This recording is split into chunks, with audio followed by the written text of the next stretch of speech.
നമ്മുടെ main hero ആയ യോനാസും അവൻ്റെ കാമുകിയായ മാർത്തയും ഈ ലൂപ്പുകൾ തകർക്കാൻ വേണ്ടി വലയൊരു ജനറേഷൻ വാറിലേക്ക് ഇറങ്ങുകയാണ്.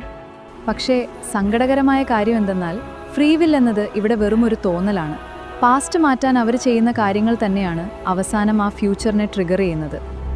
ഒരു വശത്ത് യോനാസിൻ്റെ ഫ്യൂച്ചർ രൂപമായ ആദവും മറുവശത്ത് മാർത്തയുടെ ഫ്യൂച്ചർ രൂപമായ ഈവയും ഈ ലൂപ്പ് തകർക്കാനും നിലനിർത്താനും പരസ്പരം ഫൈറ്റ് ചെയ്തുകൊണ്ടിരിക്കുകയാണ്. ഈ രണ്ട് ഗ്ലിച്ചുകളും ഉണ്ടായത് ശരിക്കുള്ള ഒരു ഒറിജിൻ വേൾഡിൽ നിന്നാണ്.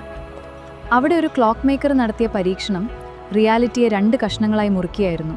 സീസൺ 3ലേക്ക് എത്തുമ്പോൾ കാര്യങ്ങൾ പിന്നെയും കോംപ്ലക്സ് ആവും. ഇവിടെ ഒരൊറ്റ ലൂപ്പ് മാത്രമല്ല ഉള്ളത്, 2 പാരലൽ വേൾഡ്സ് പരസ്പരം കണക്റ്റഡ് ആണ്. ഈ വിനാശകരമായ ലൂപ്പ് തടയാൻ യോനാസും മാർത്തയും അവരുടെ എക്സിസ്റ്റൻസ് തന്നെ കംപ്ലീറ്റ്ലി സാക്രിഫൈസ് ചെയ്യാൻ തയ്യാറാവുന്നു. ഡാർക്ക് ഇഷ്ടപ്പെടുന്ന എന്നാൽ മനസ്സിലാകാത്ത ഫ്രണ്ടിന് ഇത് അയക്കൂ. അറിയാത്ത ഫ്രണ്ട്സിനെ താഴെ ടാഗ് ചെയ്യൂ. ഇതുപോലുള്ള കോംപ്ലക്സ് സീരീസസ് ഡീമിസ്റ്റിഫൈ ചെയ്യാൻ സേയെ ഫോളോ ചെയ്യാൻ മറക്കണ്ട.